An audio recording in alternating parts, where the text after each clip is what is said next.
Hi, I'm Martina Kwan, the podcast host of Daring to Be Different, where I interview high achieving women.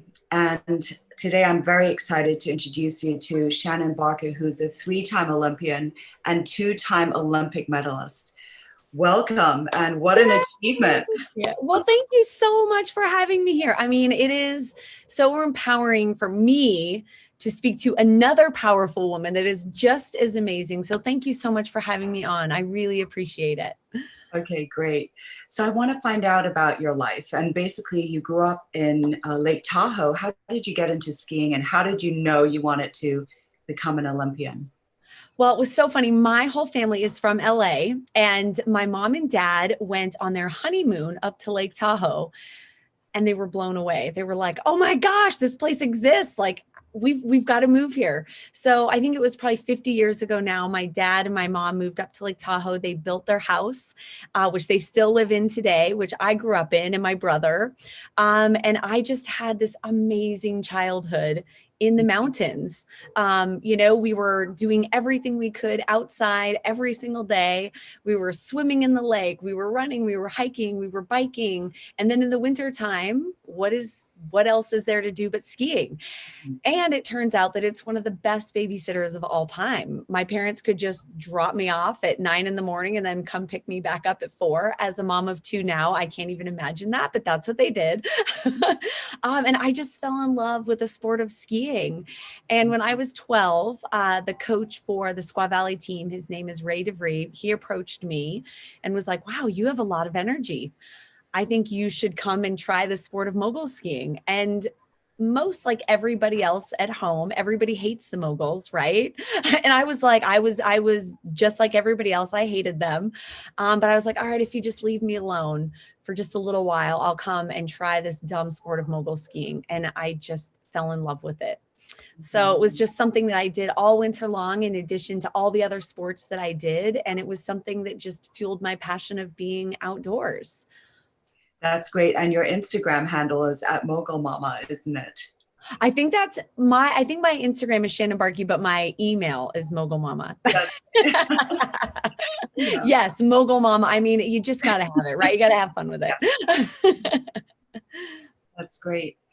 Okay, at 12, so you decided to try it, and how did it come to fruition that you then took it to the next level to want to become an Olympian? Well, it really took a long time because I am not your epitome of, an Olympic great, like nobody ever plucked me out and said, "Wow, you're going to be so good at this." So it was just over time, I really loved what I did, and I don't like to lose. So at, competitions, I really had to figure out a way to make it past my competitors, figure out a way of what they were doing and how I could do it better. I remember, slowly kind of working my way up through the ranks of doing regional contests, and then, going to different states. And then when I finally made it to some national events, I just got crushed. And even when I made it onto the World Cup, when I was 18, I made it onto the US ski team. My first World Cup that I ever entered, I got second to last. So I think my journey is not so much of, gosh, wow, everything just came easy and it was supernatural and I just, worked my way up. It was really a story of overcoming and finding a way to be resilient and to dig deep and to, just claw my way up ahead of my competitors. So tell us about, after feeling crushed, what did you do? You know, I I just always I loved skiing so much that in the beginning it was really, really hard. But, in I think when you're young, you just find a way to imitate, right? Like, okay, well, they're doing this and this is how they do something. So I'm going to try that. And when I made it onto the US ski team, it shifts and you realize that everybody is so good and you can't just do the things to imitate to be like them. You have to figure out a way around them. And it was really probably my third or fourth year on the US ski team, I was trying for my first Olympics in Salt Lake in 2002. And I think going into that season, I was ranked 6th in the world. So I thought I had a really, really good chance of making that squad of 4 girls who represented our country at the Olympics. I thought that I had a really good shot at making it. But that year I wasn't even getting top 30s in the World Cups, and I needed to win or get a top 3. So at that moment, I really, I went home for Christmas, and a long story short, I was introduced to a hypnotherapist. And it was my first real look into how powerful our mind is, and what a role that it takes in if we develop it and if we nurture it and if we practice and if we do all of these things, that it can be so much more powerful than our physical strength. Our mental strength is everything. So it was that time when I really figured out 10% is all physical, because everybody's good at this level, but it's how you can take that mental strength and add it into your, to your repertoire to make you better. That's great. So what did it change in you? Well, I realized that I was focusing so much on the negative about why I couldn't do something, about, oh my gosh, just really intimidated, and all those fears that we have, right? Like bubbling to the surface and then focusing on them. So really what shifted for me was replacing all of those negative things with positive things, but also creating a mental, almost doing my mogul run perfectly in my mind. So creating this mental routine of perfection, because our mind, our subconscious mind, doesn't know the difference between physical training and mental training. It's all training to our subconscious mind. So if we can do things perfectly in our mind, that's like we're doing it perfectly physically.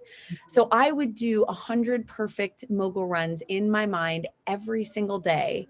And it wasn't slowly. It was the next World Cup that I entered. I went from 30th place to winning. Wow. And being the first female on our American squad to know that I was going to the Olympics.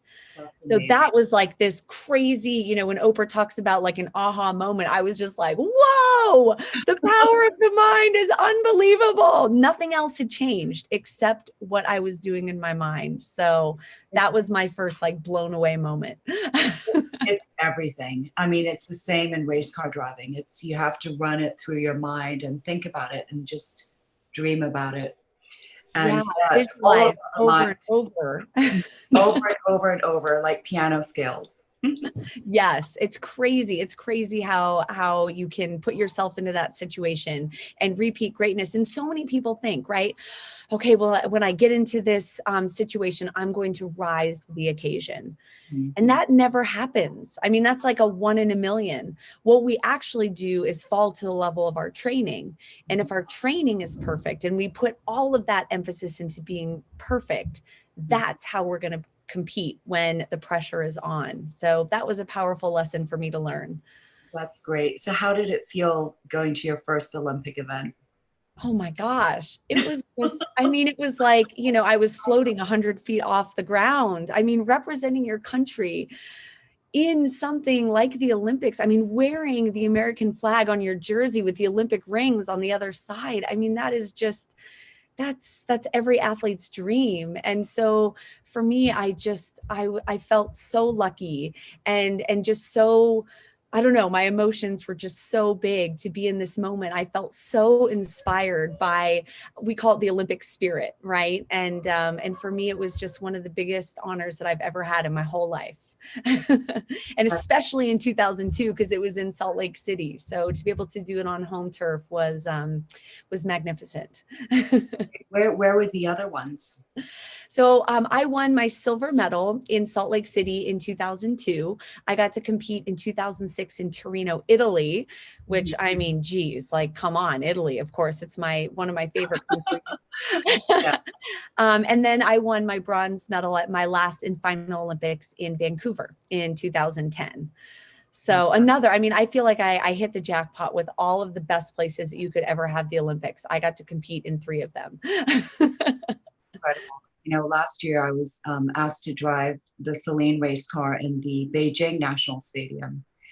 And it was Cool. just such an incredible feeling walking into the Bird's Nest Stadium and, Yes. performing there. It was just unbelievable. Yeah.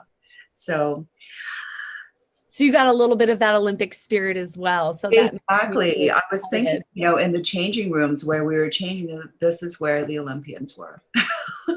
So cool. And the Beijing Olympics, they're going back. Next Winter Olympics are going to be in Beijing. Oh, So really? you Okay. got the post and the pre in that stadium. So that'll be really cool. Wow. They put actually asphalt down in the whole stadium to preserve the track and field surface. Wow. Yeah. Oh, that's really Yeah. cool. Yeah, it was, and similarly, I'm half Chinese, so going back to Asia and performing in a Chinese stadium for me was a pretty big deal. Yeah, Wow. Oh, yeah, that's so cool. yeah. There's something about representing your country in terms of a sport. As a half Chinese race car driver, for example. It's just there's something thrilling about it. Absolutely. Absolutely. So, what were the highlights of being at the Olympics? What were some of, aside from, of course, like the picture here, you know, Yeah. winning? So, what were some of the greatest moments? Well, so one of my favorite Olympic stories that I'll tell actually didn't happen at the Olympics. It happened right before the Olympics in 2002. So we had this event called the Gold Cup. And it was just so aside from being able to qualify through World Cups, which is, the whole world is invited, we had this American only event called the Gold Cup. And it was just all the members of the US ski team. And it was winner take all. So if you won a spot to the Olympics and you won $10,000. And let me tell you, that was like $9,999 that I'd ever had in my pocket before that. So at that event, I ended up winning. And it was so incredible because it was New Year's Eve. And so mogul skiers, we got to do it during the day. And then the aerial skiers competed at night under the lights. Mhm. And right before their event, they were playing the national anthem. And I was there with my family. I was there with my mom and my dad and my brother. And, we were all just hugging like, oh my gosh, I get to go to the Olympics. And I'll never forget playing the national anthem and just looking over at my dad. And my dad just had these, these tears running down his face. And I was like, Dad, why are you crying? And he said, because my baby's going to the Olympics. And it was such a powerful moment for me because, my parents had sacrificed so much. We didn't grow up with a lot of money. And they gave me every opportunity to be able to be my best and to support me whenever they didn't have the financial means. So to make my dad and my family proud in that moment is still my favorite moment of all time as an Olympic athlete. That's amazing. Okay, so Shannon, tell me about the hard moments. How did you deal with those hard moments that happened to everyone? Oh man, those moments, there's so many of them.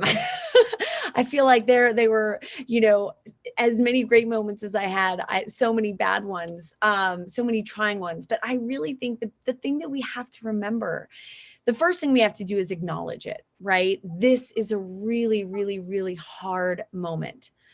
But the best thing to remember is you just have to take that small step forward and you have to ask for help. You have to reach out to those people that believe in you as much as you believe in yourself. We don't get to Everest overnight. And we just have to remember that it's just those small steps, increment by increment. And sometimes you even take step backwards, and that's okay. But as long as we remain positive, as long as we remember that we're worth it and that it's worth the time to put in the effort and the love and the self-care and the diligence and the digging deep, that Yeah. we will get to where we need to be again. We just have to trust in that process. Yeah. And, there are always obstacles that we face, and it's about overcoming them, and the winners overcome them. And don't let yourself wallow in it. Just keep moving forward. Absolutely. But I think that it's okay almost to wallow in it sometimes. It's okay to kick and scream and cry and be really upset because that's okay. All of our emotions are there to tell us a story. Mm-hmm. And if that story brings us to grief and just sadness, that almost makes that, those highs so much higher, because we did have that low and we did experience it and we did acknowledge it. And as we move through that process of, overcoming doubt and shame and failure and all of those things that go along with it, it really makes those good moments just feel so much better. So I say it's okay to experience it all. Just like be in that moment, whatever that means. There's no right or wrong moment to be in and the way to feel.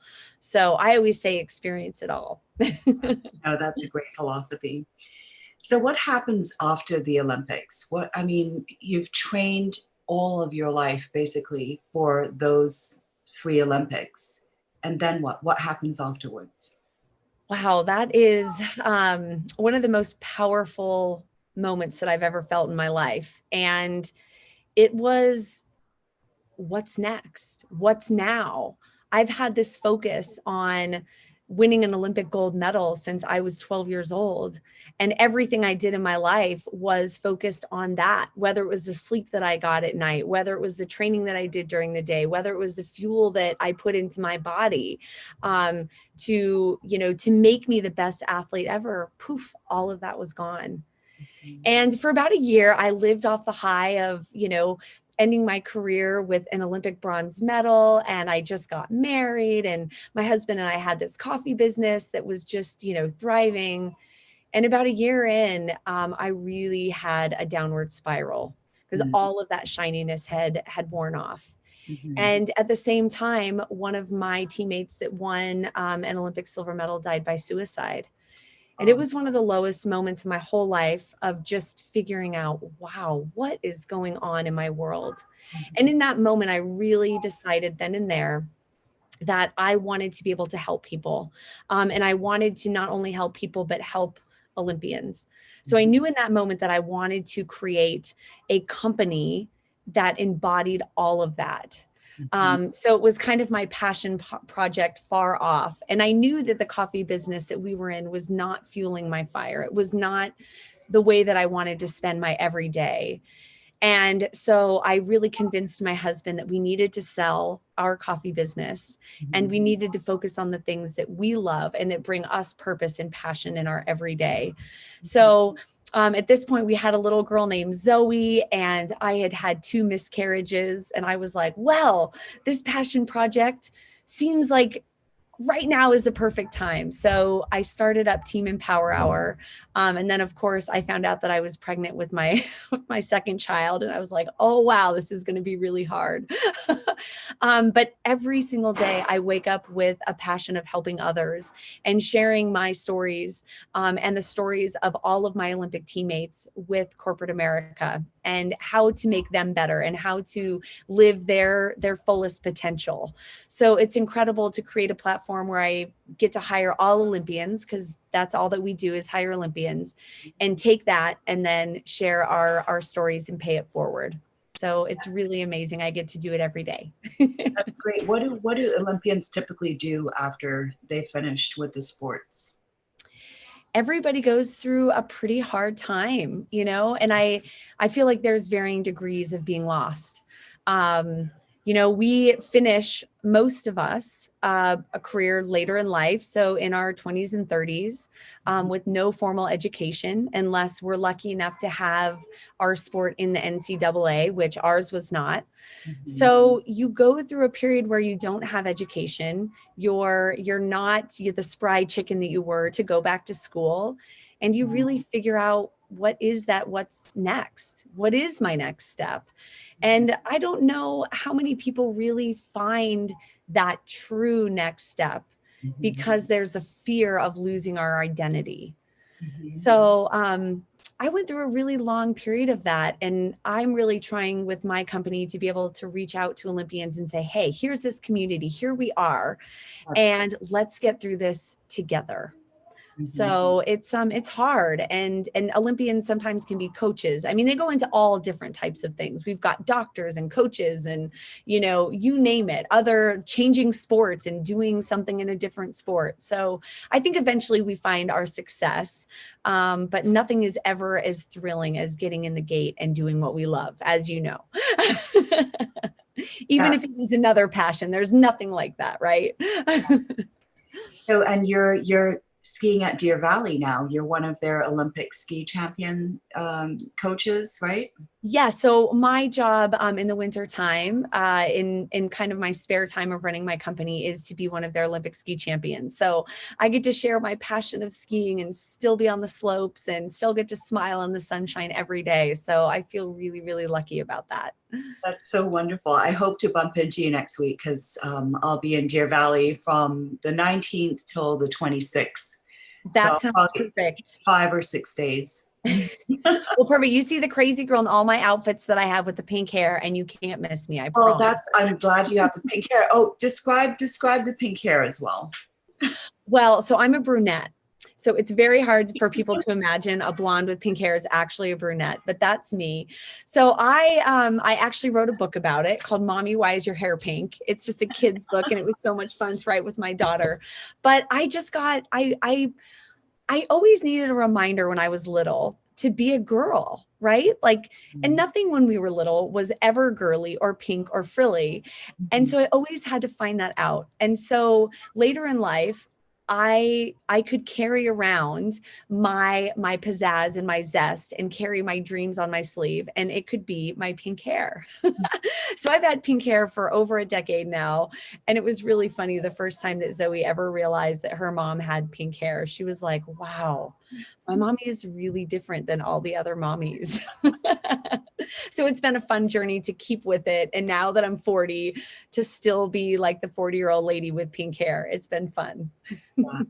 No, that's so wonderful. That's great. Good role model for your kids. Right. I mean, we can be anything we want to be. Nobody can put us in a box, and I love that. Exactly. Well, thank you so much for being here. I've really enjoyed chatting with you, and what an accomplishment. And I loved hearing, all the stories that you told. So thank you. Thank you so much for having me here. And girl, we need to get in a race car together because I want to see your moves. I mean, I used to do it a little teeny tiny bit, but I need your expertise to share with me. So best of luck to you and all you do, and keep going fast, girl. That's right. Thank you. All right. Thanks so much.